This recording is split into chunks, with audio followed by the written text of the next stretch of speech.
Assalamualaikum warahmatullahi wabarakatuh. Selamat pagi Bu Mira, selamat pagi juga teman-teman semuanya. Perkenalkan, nama saya Cintani Azizah dari Manajemen Pendidikan 2024A.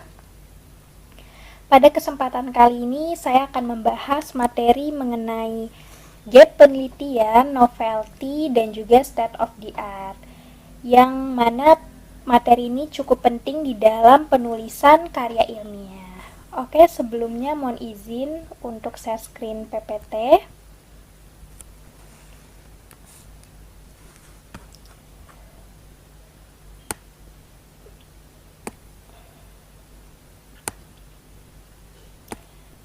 Baik, kita mulai.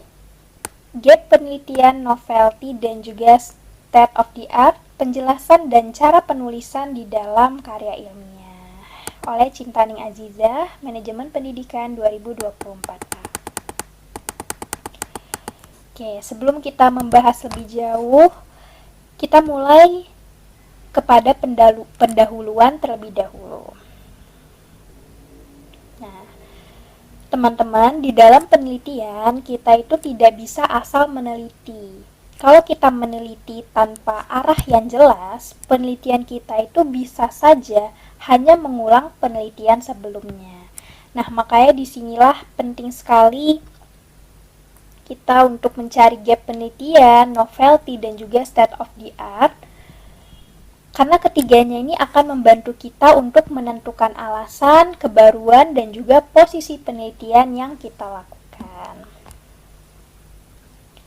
Oke, selanjutnya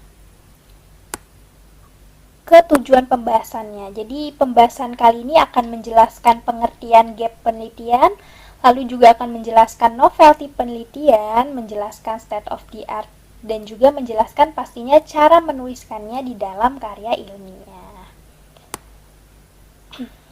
Oke, kita ke pengertian gap penelitian. Nah, gap penelitian itu adalah celah atau kekosongan dalam penelitian sebelumnya.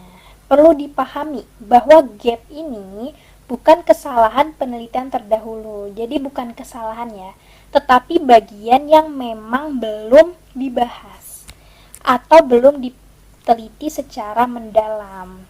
Nah, jadi dengan adanya gap penelitian kita itu akan memiliki dasar yang kuat untuk dilakukan. Karena di situ ada celah ya, ada kekosongan, makanya kita bisa membuat penelitian. Begitu, penelitian yang berbeda karena adanya celah. Contoh penelitian. Contoh dari gap penelitian itu seperti apa gitu ya. Nah, banyak penelitian itu telah mengkaji kecerdasan emosional atau EQ kepala sekolah dan juga pengaruhnya terhadap kinerja guru. Namun, sebagian besar penelitian masih berfokus pada hasil kerja guru, belum pada kesejahteraan guru dan juga iklim sekolah secara simultan. Nah, itu dia. Jadi gap penelitiannya itu belum adanya kesejahteraan guru dan iklim sekolah secara simultan. Itu dia gap penelitiannya. Oke, lalu kita ke pengertian novelty. Nah, kalau novelty itu merupakan kebaruan atau hal baru yang ditawarkan oleh penelitian kita. Nah, kebaruan ini bisa berupa sudut pandang yang berbeda, variabel tambahan, variabelnya jadi lebih kompleks, atau juga konteks penelitian yang berbeda. Nah, novelty inilah yang membuat penelitian kita itu memiliki value, jadi memiliki nilai dan juga kontribusi penelitian, karena kita punya hal yang baru untuk diteliti gitu kan, makanya kita bisa memberikan dan juga menunjukkan kontribusi penelitian. Nah, bentuk-bentuk novelty tadi ya, sudut pandang yang baru, variabel tambahan, jadi variabelnya bisa lebih kompleks, terus juga subjek penelitian yang berbeda, dan juga konteks atau lokasi yang berbeda. Nah, jadi novelty itu tidak harus selalu berupa teori yang baru, itu nggak harus. Jadi bisa muncul ya tadi dari sudut pandang yang baru, variabel yang lebih kompleks, subjek penelitian yang berbeda, ataupun lokasi yang berbeda. Jadi selama ada perbedaan yang jelas, ada perbedaan yang bermakna, penelitian tersebut sudah bisa dikatakan memiliki novelty. Seperti itu ya. Oke, contoh dari novelty. Nah, penelitian sebelumnya mengkaji kecerdasan emosional kepala sekolah terhadap kinerja guru. Nah, penelitian ini menghubungkan kepemimpinan kepala sekolah berbasis kecerdasan emosional dengan kesejahteraan guru dan juga iklim sekolah di dalam konteks kurikulum merdeka. Jadi penelitiannya ini lebih kompleks ya. Jadi ada kebaruannya. Jadi penelitian sebelumnya itu hanya mengkaji kecerdasan emosional kepala sekolah terhadap kinerja guru. Nah, setelah itu kita membuat penelitian baru, yaitu menghubungkan kepemimpinan kepala sekolah berbasis kecerdasan emosional dengan kesejahteraan guru dan iklim sekolah di dalam konteks kurikulum merdeka. Jadi penelitian kita ini bisa lebih kompleks gitu loh, karena kita tadi sudah nyari gap penelitiannya juga gitu, makanya kita bisa menemukan kebaruan. Seperti itu ya. Oke, lanjut kepada pengertian state of the art. Jadi state of the art ini merupakan gambaran perkembangan penelitian terkini dalam suatu bidang kajian. Jadi melalui state of the art kita itu dapat mengetahui sejauh mana penelitian ini telah berkembang dan juga di posisi mana penelitian kita itu berada. Makanya di state of the art ini bisa disajikan tabel. Biasanya kita harus menyajikan tabel yang berisi beberapa jurnal. Nah, saya itu sebelumnya sudah pernah membuat state of the art. Saya itu membuat tabel isinya 20 jurnal, itu saya telaah. Nah, ini saya mau coba langsung saya screen aja ya, biar teman-teman bisa ngelihat contohnya. Sebentar.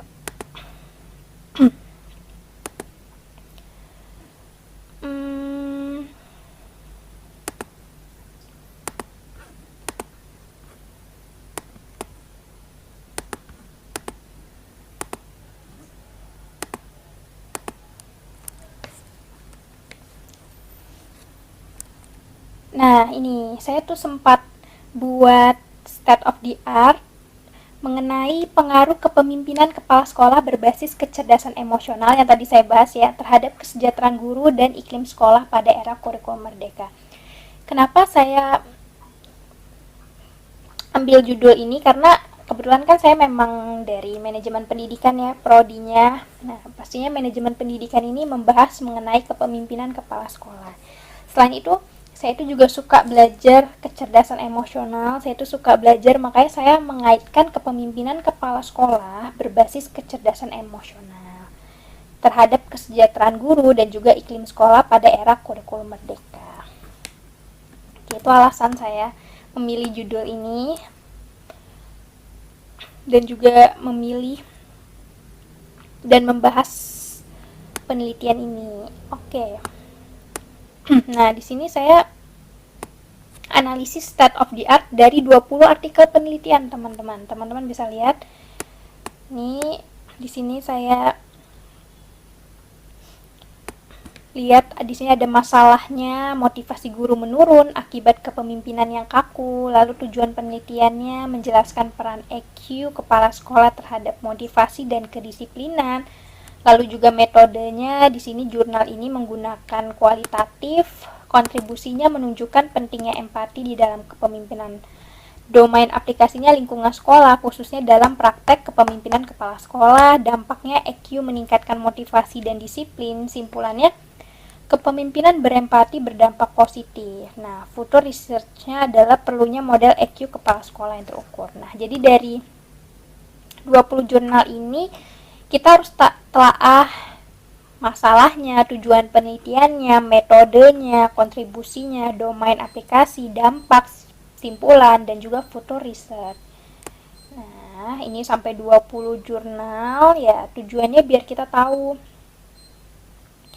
penelitian terdahulu tuh apa sih yang dibahas. Nah, lalu setelah itu kita bisa membahas gap-nya nih, research gap. Nah, gap, belum ada model integratif yang memadukan EQ guru, EQ kepala sekolah, dan budaya organisasi. Belum ada kajian jangka panjang yang melihat hubungan EQ dengan kesejahteraan. Nah, jadi di situ setelah dari state of the art tabel 20 penelitian itu, kita jadi tahu celahnya itu di mana gitu kan. Nah, setelah kita tahu celahnya, lalu kita bisa buat deh kerangka teori nih dan juga novelty penelitian. Nah, kerangka teorinya nih, kepemimpinan kepala sekolah berbasis kecerdasan emosional itu berbanding lurus dengan adanya kesadaran diri, pengendalian diri juga, lalu empati gitu ya. Nah, ini juga akan berdampak kepada kesejahteraan guru dan juga akan memberikan iklim sekolah yang positif. Seperti itu. Lalu setelah itu kita bisa membuat novelty penelitiannya, kebaruannya. Jadi berdasarkan hasil analisis terhadap 20 artikel dalam tabel state of the art, ditemukan beberapa celah penelitian yang belum dijawab oleh penelitian terdahulu. Nah, dari celah tersebut, penelitian ini bisa menghasilkan beberapa kebaruan. Yang pertama, membuat rancangan penelitian yang menyatukan 3 variabel utama agar bisa dilihat keterkaitannya. Jadi sebagian besar artikel sebelumnya hanya membahas 2 variabel secara terpisah, seperti hubungan antara kecerdasan emosional dan kinerja guru. Nah, jadi belum ada penelitian yang menggabungkan kecerdasan emosional kepala sekolah, kesejahteraan guru, dan juga iklim sekolah dalam satu model komprehensif. Makanya penelitian ini menghadirkan integrasi ketiga variabel tersebut secara simultan sehingga memberikan pemahaman yang lebih menyeluruh. Jadi itu ya, novelty-nya itu jadi variabelnya lebih kompleks. Seperti itu. Lalu juga menambahkan peran kesejahteraan guru sebagai jembatan yang menjelaskan hubungan antar variabel dan juga menempatkan penelitian dalam konteks kurikulum merdeka yang belum banyak dikaji. Jadi gitu ya teman-teman. Jadi urutannya dari state of the art, kita cari dulu jurnal-jurnal terdahulu, ya kan, kita bedah, kita telaah, lalu kita akan menemukan gap penelitiannya. Apa sih celah yang belum dibahas, ya kan? Lalu kita bisa membuat novelty-nya deh, membuat kebaruan. Seperti itu. Itu gambaran singkat ya. Oke, kita lanjut ya tadi kepada materi sebelumnya. Kita lanjutkan dulu.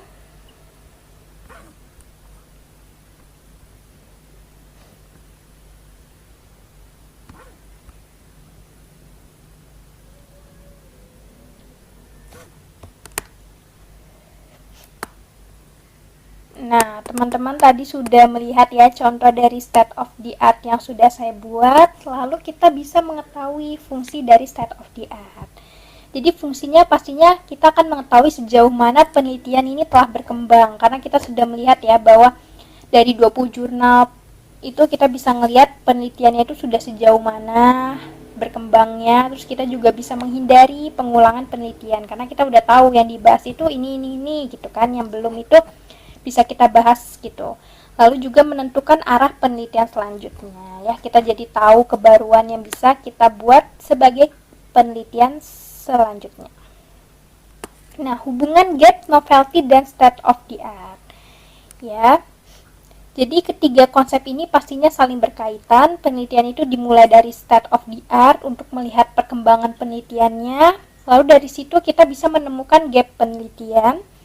Kemudian gap tersebut dijawab melalui novelty yang kita tawarkan gitu. Dengan demikian penelitian ini pastinya memiliki alur yang jelas dan juga logis gitu ya. Jadi ketiga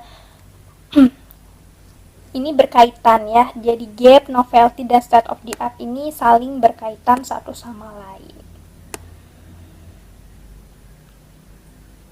Nah, langkah penulisan gap penelitian. Nah, gimana sih caranya menulis gap penelitian gitu kan? Nah, yang pertama adalah menelaah penelitian terdahulu yang relevan. Ya, jadi pada tahap ini kita itu harus membaca dan juga memahami hasil-hasil penelitian sebelumnya. Untuk mengetahui apa saja sih yang sudah dibahas dan juga sejauh mana pembahasannya. Lalu kita juga mengidentifikasi keterbatasan atau fokus yang belum dibahas. Jadi disinilah kita itu mulai menemukan celahnya. kekosongan. Misalnya ada variabel yang belum dikaji, yang kayak tadi kan, makanya kita bisa menemukan kebaruan karena ada variabel yang belum dikaji. Lalu juga subjek yang berbeda ataupun konteks penelitian yang belum disentuh. Dan juga menunjukkan celah penelitian secara singkat dan jelas. Jadi gap ini sebaiknya ditulisnya secara singkat aja, tapi fokus gitu ya, sehingga pembaca ini langsung bisa memahami gitu alasan mengapa penelitian ini perlu dilakukan. Jangan bertele-tele. Oke, lalu langkah penulisan novelty. Nah, langkah penulisan novelty ini yang pertama menentukan perbedaan penelitian dengan penelitian sebelumnya. Ya, bisa berupa sudut pandangnya, variabelnya, metodenya, subjeknya, maupun lokasi penelitian. Lalu juga menjelaskan kontribusi ilmiah atau kebaruan penelitian. Jadi, kita itu perlu menunjukkan manfaat atau nilai tambah yang dihasilkan oleh penelitian kita ini, gitu, bagi pengembangan ilmu pengetahuan. Lalu juga menyampaikan novelty sebagai jawaban dari gap penelitian. Ya, jadi kebaruan yang ditawarkan ini tidak berdiri sendiri, ya kan, tapi menjadi jawaban logis atas celah penelitian yang telah ditemukan, seperti itu. Nah, langkah penulisan state of the art mengumpulkan penelitian terbaru dan relevan. Ya, jadi penelitian yang digunakan itu sebaiknya berasal dari jurnal ilmiah yang tadi seperti contoh saya buat itu, dan juga menggambarkan perkembangan terkini dalam bidang kajian tersebut. Lalu merangkum perkembangan penelitian yang sudah ada. Ya, jadi pada tahap ini peneliti ini tidak hanya menuliskan ulang, tetapi menunjukkan polanya, trennya, dan juga perbedaan antar penelitian yang lain. Lalu juga menunjukkan posisi penelitian yang dilakukan.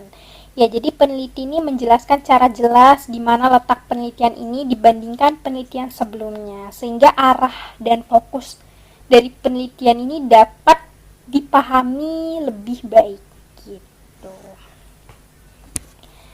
Nah, oke, kita di tahap kesimpulan. Nah, jadi kesimpulannya, gap ini menunjukkan celah penelitian, novelty itu menjadi kebaruan yang menjawab celah tersebut, dan state of the art ini menunjukkan posisi penelitian. Ketiganya ini saling berkaitan untuk memastikan penelitian ini memiliki arah dan kontribusi yang jelas. Oke, teman-teman, itu dia penjelasan mengenai gap penelitian, novelty, dan juga state of the art. Semoga teman-teman bisa memahami materi ini dengan baik dan bisa menuliskan di dalam karya tulis ilmiah. Sekian dari saya, terima kasih. Wassalamualaikum warahmatullahi wabarakatuh. Dadah semuanya.